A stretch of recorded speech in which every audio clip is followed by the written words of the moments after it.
Hi, welcome to Forgotten Legends of Sound. Today we are doing an album I'm picking. This is Til Tuesday, Everything's Different Now. Phenomenal album. It's one I got into maybe like 5 or 6 years. I got into it when I lived in Virginia. But in the last couple years, it's really grown a ton on me. And I'm like, I mean, it's not like I liked it before, but in the last couple years, I'm like, dude, this album is like a masterpiece. I think it's phenomenal. Aimee Mann's vocals and her like lyrics are just, they're freaking awesome. So I really like this album. The melodies are good. And it's just weird because it's like when it comes to a lot of like 80s pop albums that people claim to be the greatest stuff from that time period, I never hear anybody like mention this one or bring it up, but this is top tier 80s kind of pop stuff that is just, yeah, this album's freaking awesome, you know, like it's really good. So I'm excited to do this album. What are your thoughts before we get going? Yeah, I mean, it's not a metal album or anything, which is fine. You know, I do like this album. I am pretty familiar with this album. I've heard a bit of their first album also.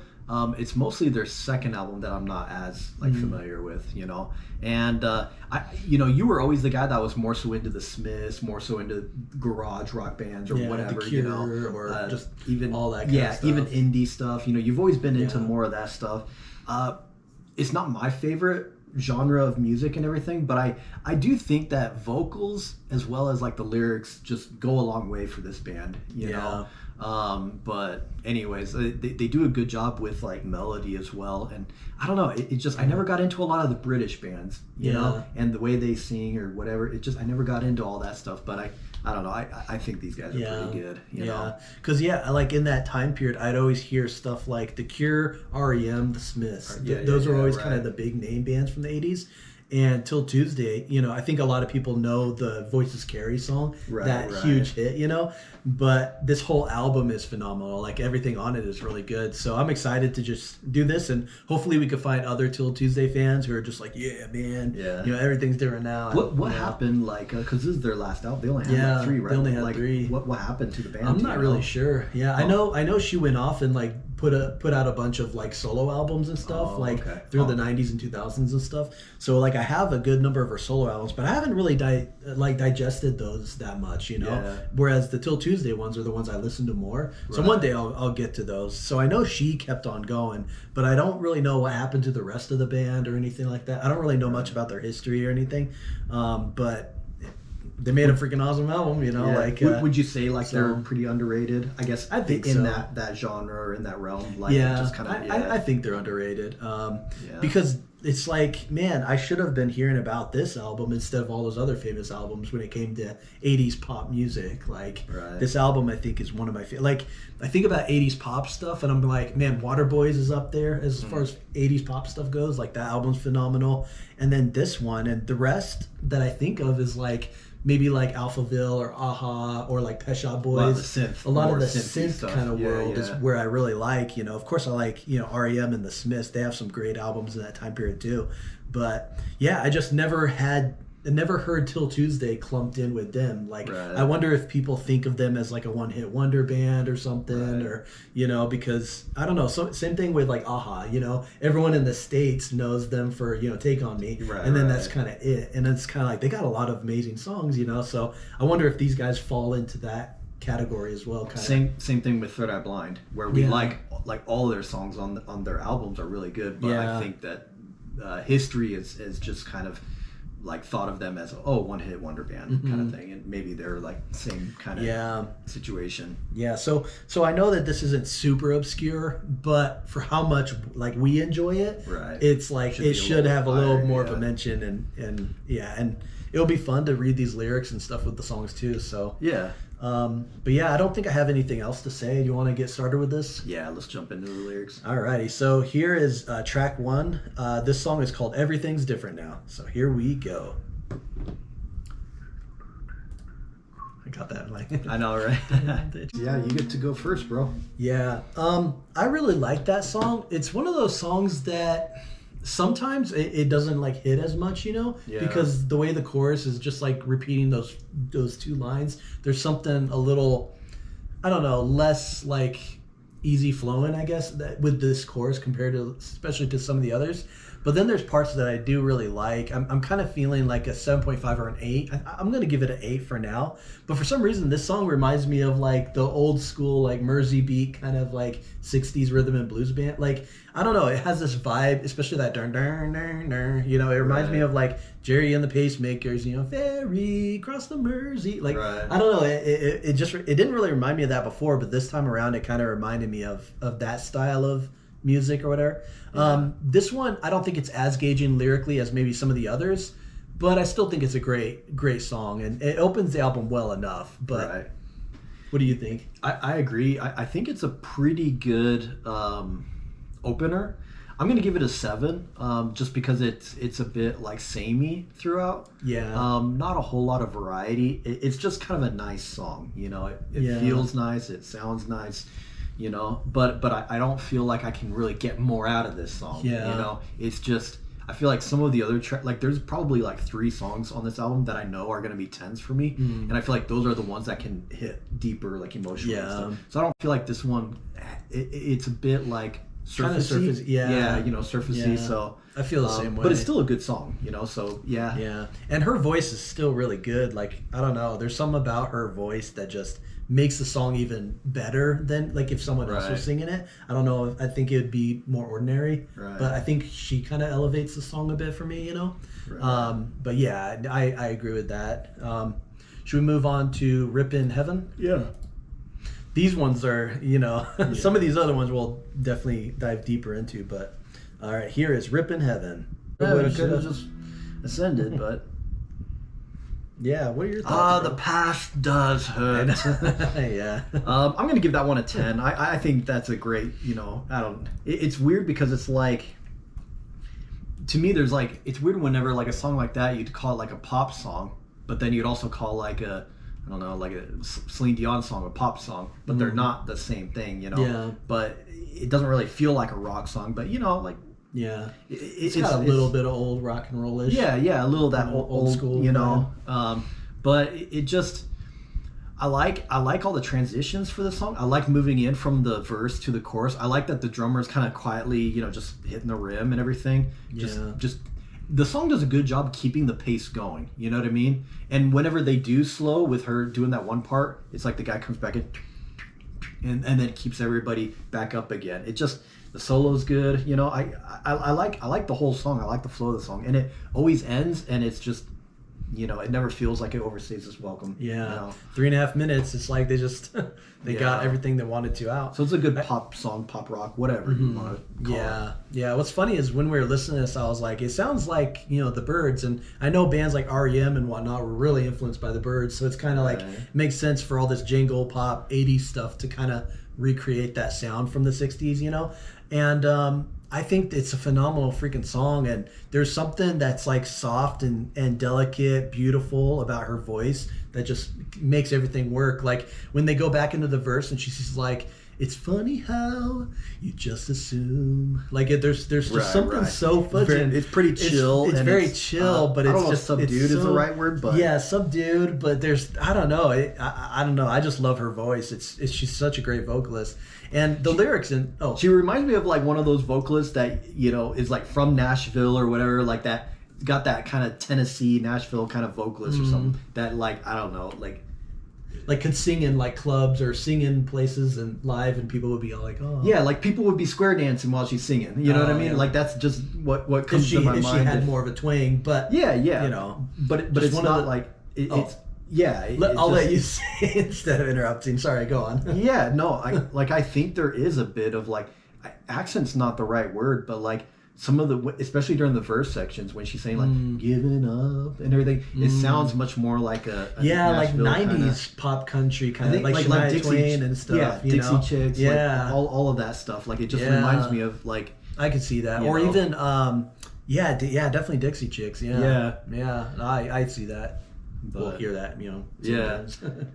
What were you gonna say? I like the lyrics in this song. The lyrics of it are kind of just like, you know, we should have like took our chances and made everything work while we had the chance. But it almost sounds like a relationship that kind of slid out, you know, didn't tend to it properly. Kind of just like, And I like the whole part where she's like, I was counting to forever and never even got to 10. Like, you know, it's just kind of, I don't know. I think that's pretty cool. And there's this other line that I thought was really cool too, because I've read these lyrics, but it's been a while. So I'm kind of like, oh, these are kind of cool. Like, I like when she says, but optimistic feelings can't be passed from hand to hand. You handle them and they tend to die, you know? And it's just kind of like, it's, you know, a tiny bit of it's not like a bum out song, like, you know, but it's got this tinge of like sadness to it. And I think a lot of this album has a tinge of sadness to it, which really resonates to me. Like, I don't know, it's just really dope. Yeah. Awesome chorus, really catchy, and the melodies are spot on. Even her falsetto when she's just like, so long and sorry, darling. You know, I don't know if that's a falsetto or just a high note for her, but it almost seems like a falsetto, but maybe it's not. Well, it's interesting when because I mean, you know, most of the music I listen to has male vocals. You know what I mean? But like female vocals, it's like you can do different things, and yeah, like for a guy, it'd be like, you know, freaking falsetto. But for her, it's probably not. Like, it's just like, oh, I'm just singing higher. That's all. Yeah. Like, you ready for Why Must I? Yeah. All right, here is Why Must I. This one's freaking dope. That song is freaking amazing. Yeah, that you thinking like a 6? Yeah, a 7 maybe. Yeah, that's an amazing song, and I like the lyrics because the lyrics sort of portray this sort of like, why did I get my heart broken? Why should this like mess me up so badly? Like, it's almost like being unprepared to be heartbroken, you know? Right. And I like when she's like, you know, there's times when I'm like, you know, I wake up and say the world could get along just fine, you know, like almost like, oh, I'm just going to stay in bed all day, you know, and some people have bourbon or God or whatever, you know, to help them through. And and it's just kind of, it's a kind of a somber song. But man, it really freaking works, and that melody, her voice, I'm giving it a 10. What do you think? I'm gonna give it a 10 too. I love that, the melody. I love just, you know, and the drummer does a great job. That open, you know, and it's a good headbanger, you know, but in a nice, pleasant way. I also want to say, and hopefully, you know, listener can take this in the right way. I'm trying to say it in the best way that I possibly can, but I miss female vocalists from the 70s, 80s, and 90s. Something happened in the 2000s and beyond where it's like, I especially for pop music in general, I miss, like, I like the masculine and the feminine, and I miss when women vocalists, you know, were more feminine, and with some of the lyrics, like, you know, like me, I was wrapped up in a boy or something like that, and it's like, dude, it's okay to say that you were really into a boy, to someone, like, you know, like, but you know, I like Jules' music, I like Celine Dion, and it's like, it can get to me the way in which like some modern pop, like female vocalists, they don't get to me, because it's like either the lyrics or the messaging, I guess, it's hard to translate to be very emotional for me to connect with, you know. And I think Til Tuesday does a good job of allowing me to connect with the vocalist and be like, it sounds like I believe what she's saying in her lyrics and stuff. It's hard for me to believe what modern pop artists are saying in their messaging, you know. What's too bad is the 2000s, a lot of pop music started to become more club music. So it's kind of like when you have some girls just talking about, you know, like party in the club or what. It's like, dude, or like the Umbrella song. Yeah, like it's like that doesn't like resonate with you on a deeper level. Whereas like pop music on the radio, in those decades that you mentioned, there were songs that were more heartfelt and whatnot. And that's true with like a lot of just guy singers and girl singers. I mean, some of the greatest love songs that we could think of are probably in between 60 through like, you know, 1990, whatever, you know, like it seemed like that period, there was a little bit more heart on the sleeve, great poetic lyrics, more meaningful. And it doesn't mean there's not meaningful music today, because there definitely is. Sure. But as far as mainstream music goes, it doesn't seem like there's a lot of meaningful mainstream music these days. Because like in like The Power of Love, when she first goes in and says, and I'm your lady, you know, when she very first goes into that chorus, it's like, dude. Like and she's got that powerful voice and everything. Right. All the divas, like it feels like all the big. divas are gone. And to me, like one of my favorite female vocalists of today would be like the Nora girl from Battle Beast. You know what I mean? But that's more a metal vocalist. You know, not like a pop, like, you know. But it's just too bad that like all that diva kind of era is just gone. And I'm not saying that she's like a diva singer, but Whitney Houston and whatever. They're all just. There were some powerful singers back then, man. Right. Like, and I know they exist today, but I think maybe mainstream music doesn't want any of that to come back or something, you know? Yeah. So, yeah, that's true. I'd almost say Adele might be the closest to that nowadays. I'm not a big fan of Adele, but like as far as like, you know, that higher, more sustained kind of like, she may be like today's Whitney Houston for people, you know? Yeah. But for us growing up, it was more Celine Dion or her or, you know, some of those kinds of singers. And like Linda Ronstadt and there was just a lot more, and I don't know, it feels a bit like a forgotten age of music in you know, I don't know. But anyways, so yeah, we don't like new music. New music sucks. No. More so like especially like popular new music. I'm not a big fan of a lot of pop music these days. Well, even in the last 15 years. Right. But it is what it is. Yeah. If you enjoy it, hey, you know, cool. You know, maybe there's something I'm missing, but I just haven't really found anything that I've really, you know. Yeah, me neither. That's why we're doing a 1988 album and not a 2018 album. Yeah, so I mean, no, it's just true, man. It is what it is. Yeah, Aimee Mann's vocals are freaking awesome. You ready for J for Jules? Yeah. Song makes me want to cry, and then somebody be like, "Why are you crying?" I'd be like, "I don't know." Because you know, a country that began with a J ends in your heart. I know, that's so freaking beautiful. Oh man, this song I was gonna think like a 9 or a 9.5, but the lyrics really elevated, right? And because it's a pretty subdued, but then it comes in full force with the chorus, and those strong snare hits really help. You know. Yeah, I'm gonna give it a 10. I do think that this is a masterpiece song because, like, lyrically and everything, it just. But this is the song that's.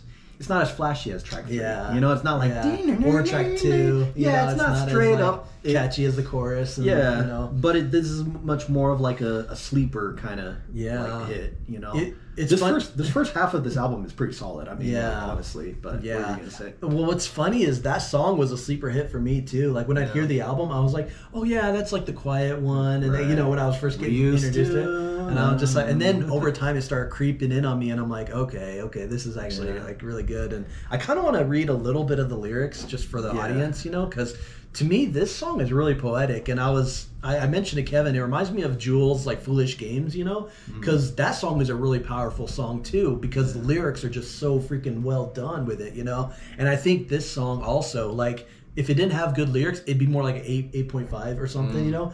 But because it has such amazing lyrics, it really elevates it, and it gives it more of an impact. So here's just some of the lyrics. She says, "I was winding my clock, which was waking us up. In the morning, we were laughing away like fools.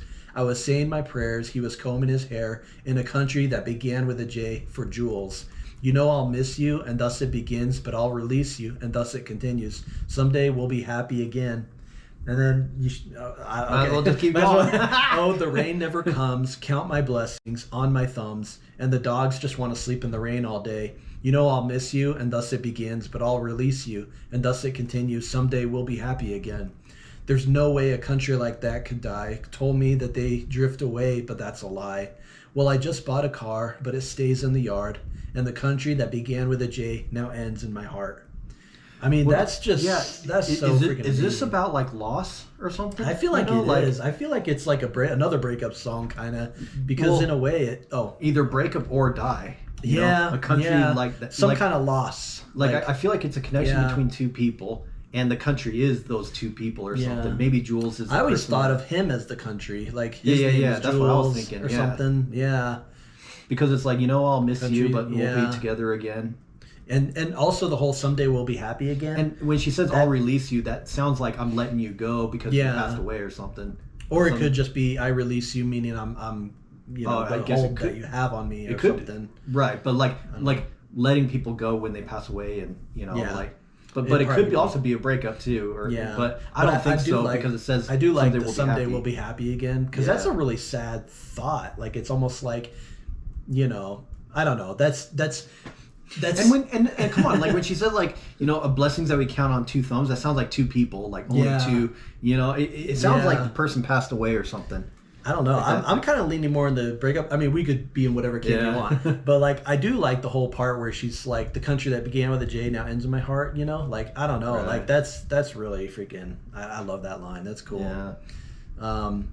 Yeah. Anyways, for those who know exactly what every lyric means, like let us know in the comments. Yeah. You know? For the person that knows every song. Yeah, because I would be curious to know like the backstory for this song. You know. Yeah. Just to, yeah. Yeah. That's just the impressions that I get, but I could be wrong. You know. Yeah. Someday we'll be happy again. Like that's such a sad kind of sentiment, you know. That little part after the second chorus, you know. Oh yeah. That's a great part. You know? Listen, and the dogs just want to. Or was it that line? No, go down. No, it was this part. Yeah, this bridge. Yeah, part. this part. You know. Told me that they drift away, but that's a lie. You know that little section. And then the horns. Yeah. Oh, that's like or whatever. I don't wherever the French horn is, you know, like it ain't no trumpet. Yeah. Yeah. That's a freaking amazing song. This is another one that was like the lyrics elevated it too. Yeah. You ready for Believed You Were Lucky? Yeah, let's do it.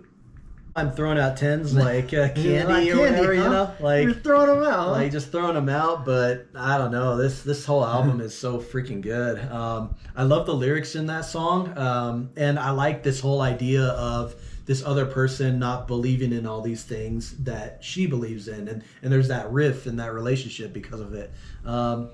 Yeah, it's a really awesome song, you know. What do you think? I'm gonna give it a 10 too. I do like this song, and it does get sentimental too. That sentiment of like, I wish you believed in like good things, you know. Yeah. That's a really good sentiment. And that's fudging sad, dude. This album's so damn sad. It's pretty freaking sad. It's so sad, but it's a pop album, so it disarms you into thinking that these songs are not heartbreaking and whatnot because they're like, you know, upbeat or whatever, but they really are. But this song kind of reminded me of like a Bangles song, honestly, especially with the quarter note snare hits during the chorus. I wish you da da da da da. It just reminded me of like the Bangles. It's just another manic Monday. Yeah, you know. Yeah, Bangles are dope too. Yeah, Bangles is good. I love me some Bangles. So yeah, I don't know if there's a ton more else to say, but that was like the single from the album, and they obviously edited out the F word at the end of it. But what's funny is like, so just language and music in general. There's some songs where I'm like, man, that F word just fits perfectly or whatever. Right. One is Americana's, Offspring's Americana. Well, fudge you. That one just that just fits, you know. Like, and the other is Anathema. You know, the Storm Before the Calm. Right. Oh my gosh, I love that F word. Yeah, it's not great. Like it's because like the way he's just like, you know, I'm still fudging here. You know, it's like one with the fear, and my alliance, one with the fear. Am I still here? I'm still fudging here. Like there's something so like hard hitting about that, because it's not just like language. It's not used in like a hip hop, punk rock, you know, like a rebellious kind of way. It's almost used in a way to like bring sort of like this amazement to a close, and when you're like so like amazed, you're like fudge. You know? Offspring pretty, and it cracks me up too that song like You're Beautiful from James Bond says the F word, and you tell someone that, and they're like, no, it doesn't, and they're the ones that listen to the radio all the time, and they don't even know. They don't know the album. They don't know the. It's funny because I did like a bet with my coworker. I was like, this song says the F word, and he's like, what? And he's like, no, it doesn't. You know, he was so confused, and I was like, yeah, it does. You know, and it's just kind of funny. It just cracks me up. Pop music, man, they could get away with all sorts of crap. Yeah. well, it's just funny because it's like, even like, you know, Wham, Careless Whisper. Mm-hmm. I bet you they don't know 90% of the people out there have no idea that there's a full like minute and a half, 2 minute intro, synth intro, quiet intro to that song. They're just like, oh yeah, the song just starts off, you know, and it's like, no, it doesn't start that way. Like you talk to someone about Careless Whisper, and be like, you know, that song that starts off all, and they're gonna be like, what's that song? Yeah. You know, and especially when he comes in, he's just like, time can never end. Whatever he says, mend careless whisper of the, you know, good friend. Yeah, to the hearts and mind, ignorance is kind. There's no comfort in the truth. Pain is the hole you'll find. And then it starts the little acoustic, and it's like, yeah, that whole build up. Yeah, you know, that whole build up is, and then and then it goes into it, you know. And that's how you fucking do it, man. But That's how you do it. The point that I'm making is that, like, culturally, everyone just listens to the radio edit for a lot of songs. So there's a lot of songs out there that are radio edited where F words are gone or like they're shortened. And so like you'll listen to the full song that it's supposed to be, and then you're just like, oh snap.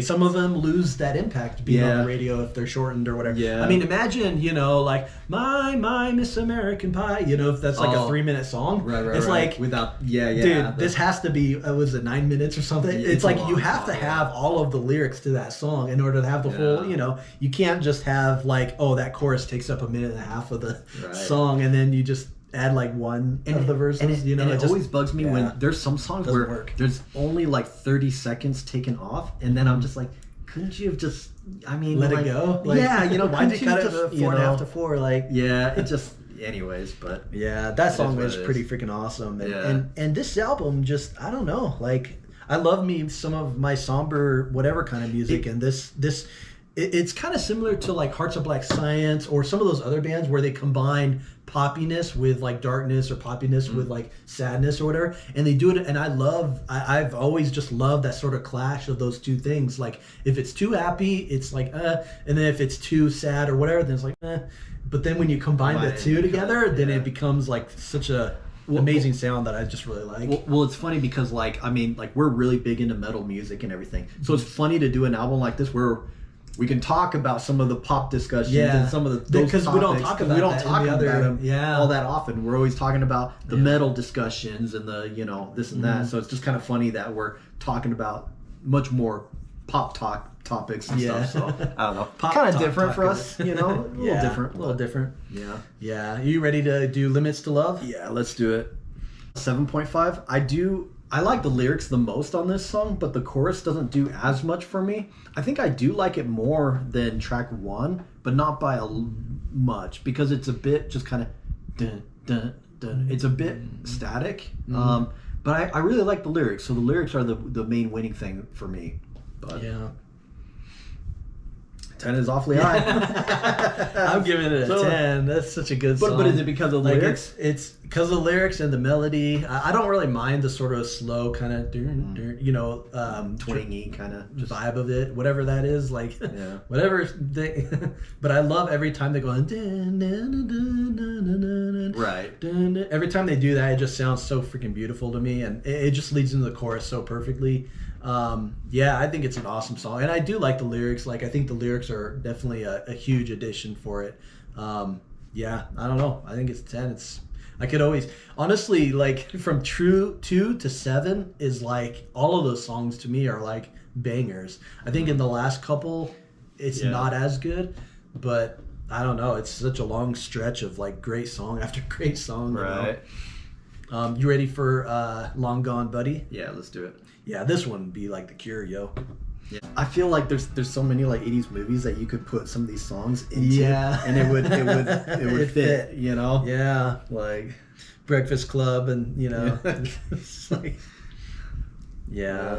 this is you. So what score do you give? I give it a 10. I love that freaking song. That one I feel like is more full musically, because the keyboards kind of add a presence. You know, the guitar is there. Like everything kind of comes together really well.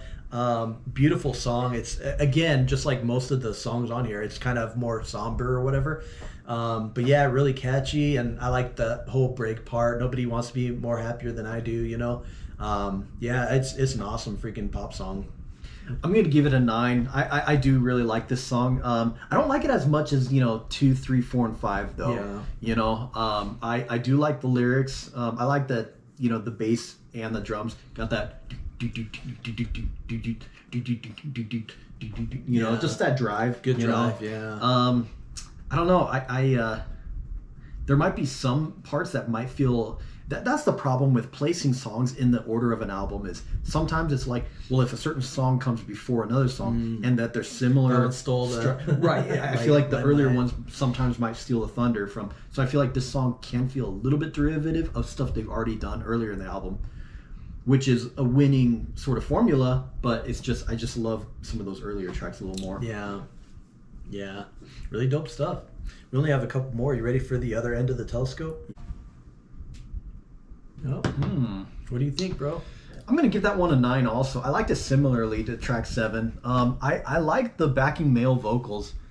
You know, I don't listen to Elvis Costello, you know, but yeah, I don't know. It's a kind of a nice song. It didn't feel long, but it just doesn't change up all that much. It's just kind of a nice little, you know, waltzy kind of feel, and it's, you know, it's nice. 3/4 like the whole time. I didn't even think about that. 3/4 or 6/8 thing. I'm not sure exactly, but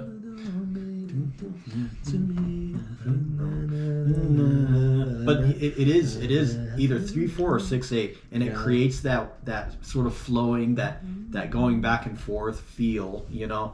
Yeah. And so I don't know. It is a nice song, you know. I do enjoy it, and I thought some of the lyrics were pretty good. But I already knew the lyrics were going to be good because they take care of the lyric department. That's for sure. Yeah, you know? Yeah. And while we were listening to this song, it made me like think like, man, I think Aimee. I don't know if it's pronounced Aimee or Aimee Mann, like. But I think she is Aimee. Aimee Mann. I think she might be one of the greatest songwriters that people don't like really recognize. Yeah. Like, I think that her lyrics and stuff are like, you know, especially in that time frame, people are more obsessed with other, you know, either Robert Smith or Morrissey or something. But I think Aimee Mann's songwriting is freaking insanely good. Like, didn't Cyndi Lauper want to buy a song or something from them or something it was like that that? Voices Carry. That was the one. She was like, and then they're like, she's like, no, I'm gonna sing it myself, and that like became like their hit or whatever. Yeah. I do really like this lyric here where he says, she says like, and in time I could only believe in one thing: the sky was just phosphorus stars hung on strings, and you swore that you'd always be mine when you can pull them down anytime. And then goes, I know it don't make it, you know, but like, man, fudging poetic, like. Well, I like so good. I like the other one where is it? Yeah, verse 3. I like that one, you know. Now it's hard to pick up the receiver up, and when I call, I never noticed you could be so small. But the answer was under your nose, but the question never arose. You know, I kind of like that the answer, you know, was never under your nose, but the question never arose. You know? Yeah, so, I'm giving it a 9 too. It is a great song. Like, and it's another song just like track 4 where I'm like, musically maybe it's not as engaging as some of the more popular songs, but the lyrics just lift it up. Like, it'd be more like an 8, but with like the lyrics and stuff, I'm like, no, it's like a 9. This is some great freaking songwriting. Yeah. But yeah, anyways, like when you have an album full of great melody mixed with great lyrics, it's like, dude, that's pretty good stuff. That's pretty good stuff. Yeah. Are you ready for Crash and Burn? Yeah. Not the Savage Garden song. Yeah. So in some ways that kind of goes against it. But I do like it more than track 1. I'm wondering if an 8.5, or I wonder if I should move 1 to 7.5, you know, to better kind of reflect my view. I don't know. Right. I'll do an 8.5 for this one, and it is a great song. It's got a catchy chorus, but I feel like it does just kind of overstay its welcome a little bit. Yeah, I'm gonna go with a 7. I think I like it similarly to track 1. You know, it's one that just, it's pretty good. Yeah. But I don't have really much more to say, you know. Oh, you put Cash and Burn. But, you know, I did think that lyric was pretty funny. Like, you know, you say you're only human, but what you really mean to say is you're the only human here. You know, it's like, it just, it's pretty funny. So, I don't know. Yeah. I mean, it's a good song, you know, but again, it's another one that I feel like I can't really get much more out of it. Yeah. You know? Kind of more surfacey. Maybe I'll dump it down to an 8, you know, because it's still a great song. But yeah, it doesn't wow you. And I do really like the whole. Just too long. It's just too long though. That's kind of holding it back. You ready for How Can You Give Up? Yeah. This one's pretty good. Let's see. I'm gonna go ahead and give this one an 8. I do like this song. I think it's pretty solid. You know, it's a little bit better than some of those other songs. You know, and I don't know. It's one that you kind of forget about, but it's never gonna be like the best on the album or anything. Yeah. But you know, it's just, at least it's 3.5 minutes too. Like they didn't like really beat it into your head like, how can you give up? And then you're like, oh my gosh, I don't care. You know, like I'm glad it was just kind of nice. 3.5 minutes and just So just kind of a nice little song. But so Ian's adding up the scores for. I probably should share my thoughts on this song real quick. I guess share your thoughts real quick, and then I'll do my closing thoughts, and then you do then I'll do score and the closing. Okay. I like that song. One thing that's weird about this album is the bookend tracks, the opener and the closer, are totally not representative of like the album. Like both of those two songs are just kind of really just different, you know, kind of upbeat and stuff. Yeah, upbeat and like they're not all somber and crap, you know. Yeah. But like I like them. It makes sense why they put those ones there. I guess maybe if they had one of those songs in the middle, it would interrupt the mood that they were going for or something. Right. I don't know. But yeah, I like that song. I'm giving it a 9. I think it's fantastic. I really think that this. So like when it comes to pop albums, I think my favorite like pop albums are probably those 2 Savage Garden albums, that Michael Jackson Thriller, and this album. Like, I'm sure I probably ABBA too. ABBA. I would say Super Troopers up there. That one's that might be dude. Those might be like my 5 favorite like pop albums. Not obviously there's synth pop that I love. Sure. Moody Blues is like some pop, but you know. But as far as like stuff that's as close to like pure pop as you could get, I think this is like without electronic. Without electronic or without like a lot of rock or without what I mean, all these other kind of genres to merge with it. I think this album's freaking phenomenal. I know it's probably doing the song, so I should add up these scores and let you talk about this album. But it is awesome freaking album. Yeah, I kind of already like explained what I wanted to explain on the closer track. I think it's a good closer track. It leaves you feeling like something positive, something energetic, and I don't know. There's different ways that you can go with a closer song on an album. You can go with like the more epic or a slow, more I'm leaving you to think about it kind of thing, or you can go like a party. Hey, we're here, like don't forget about us, how could you give up on love, and like and stuff. And so it just, I don't know, it depends on kind of what you're going for and everything.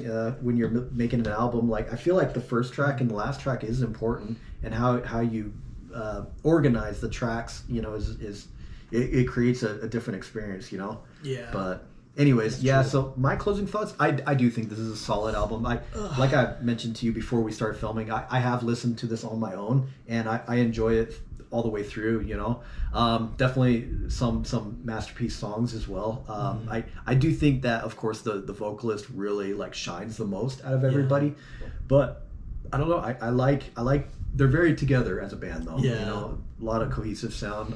Sometimes I feel like maybe the keyboard player doesn't get to shine as much or something. It's like he's much more for mood, atmosphere, a little, ding ding ding ding, like little notes here and there, but it would have been nice if they, like, that song Still She Cries from Journey, when the piano's like takes it away, and like like it'd be cool if there was a lot more of like piano shining moments and stuff, but I mean, it's just a minor thing, and I'm not saying it's bad, but just something that if he had more of a presence, it might be cool. It'd be cool to hear more. I think it's a phenomenal album. When I remember hearing it and getting into it, and I was really blown away because it's an album that like when I check online to see what people are saying, I barely saw anybody like talking about this album. When people did like their best year-end lists, I never saw this album for the best of 88 or anything like that. Right. And so that's why when I heard it and started like getting familiar with the songs, I was like, wow, like this is freaking amazing. Like, do you guys just like not like it makes me think that a lot of people don't know how wonderful this album is. So that's why we made the channel. That's why we're doing all these videos, because we want to like promote all these albums that are really underrated, and I think this fits the bill. Amazing songwriting throughout. if you're a Til Tuesday fan, like, let us know. Do you think Til Tuesday is underrated? You know, because I don't know, maybe we just don't have any friends, don't know anybody. I know, yeah, you know, like, I know. They're like, what are you talking about? Like in like France, everyone has a Til Tuesday shirt. Yeah, like, you know. Yeah. I don't know. But yeah, to us, like to our perspective in the States, like it doesn't seem like there's, you know, a ton of people that talk about this or even they might talk about a song, but they never talk about them as an album band. I do think this is another artist too that like the younger generation just like this band is not passed down to the younger generation, you know? And so I think like people who know about Til Tuesday would be like, oh man, I was there, you know, I'm 50 years old now, you know, like stuff like that. But yeah, like especially the younger generation, I don't think they'd really know a band like this. Yeah, like if I have kids and stuff, I'd be playing this album a ton, and they'd be like, turn it off, Dad, you know, like, but like this is such a freaking awesome album. Yeah, I think everyone did a fantastic job. The songwriting, how they crafted them, like, man, it's just good. Did you say the final scores? Oh, I haven't done that yet. No. What were the? So the final scores, I gave it the higher score. I gave it a 9.4, and Kevin gave it the lower score. He gave it an 8.75. So the overall score we give Everything's Different Now is a 9.07. So very high, very respectable. Awesome. Thank you guys for watching with us. It was fun doing this album. It was awesome reading the lyrics too. Like that really made the songs resonate a lot more. Helps you immerse. And, it was fun to immerse in this. So. Yeah, thank you guys, and hope you guys have a wonderful week. See ya.